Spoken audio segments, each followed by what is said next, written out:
Remember what I say. I am speaking the truth. I call upon the people to follow me. Follow me. Follow me. Or die. Il existe un royaume qui base son discours sur la crainte du divin.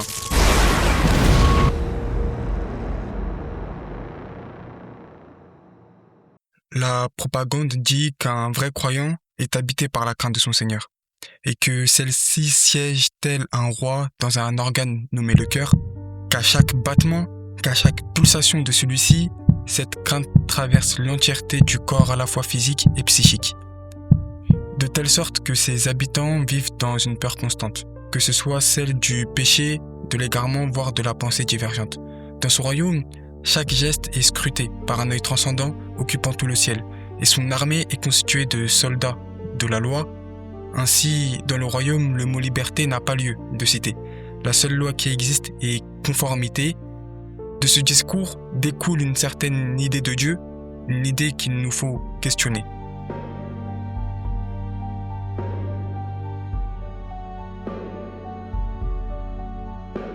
Pour sortir du royaume de la peur, il nous faut agir en tant qu'être subversif et ouvrir un dictionnaire. Car les mots peuvent être des prisons ou des clés, dépendamment de si on les questionne.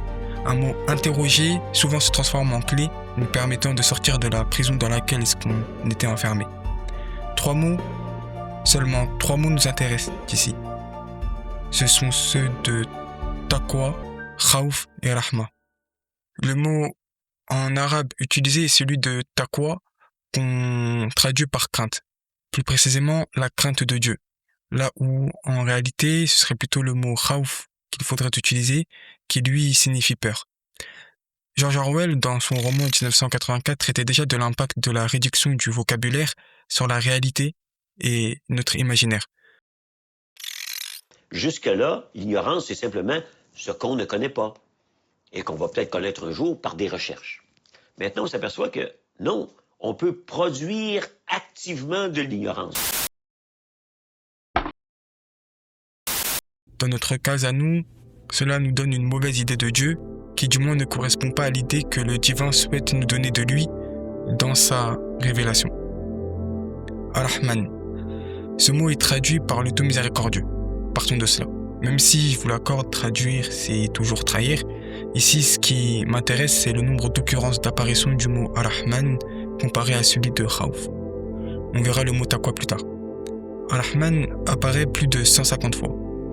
Et Khawf apparaît environ 12 fois. On en saisit assez simplement l'idée que Dieu veut qu'on se fasse de lui. Passons au mot taqwa.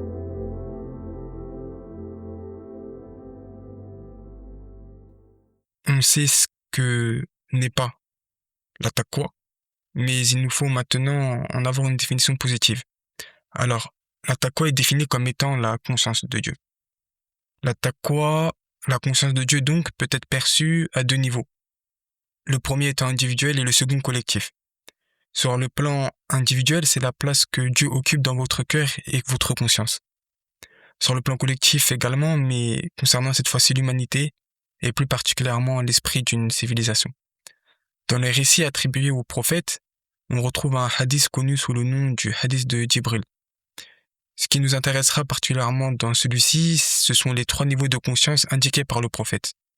Le premier étant celui de l'islam, le second celui de l'iman, al-iman qui signifie la foi, et enfin le dernier al-ihsan qui signifie l'excellence. Le premier niveau, c'est la religion prise en tant qu'héritage, en tant que tradition, l'islam dont vous avez hérité. Et sans doute ce niveau caractérise la plupart des croyants de toutes religions confondues. Le second est celui du iman, de la foi. C'est le niveau dans lequel nous passons du stade de l'héritage, de la tradition, à la conviction. Une réalité intérieure qui a trouvé racine dans un cœur. Enfin, le troisième niveau, l'ihsan, l'excellence, c'est ici le fait d'adorer Dieu comme si tu le voyais. Et si tu ne le vois pas, avoir conscience du fait est que sa vue, à lui, embrasse toute chose.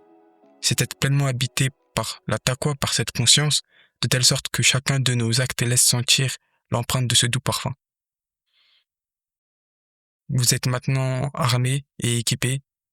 qu'Allah nous aide à faire en sorte que nous soyons enivrés du parfum de sa conscience. Sur ce, que la paix soit sur vous.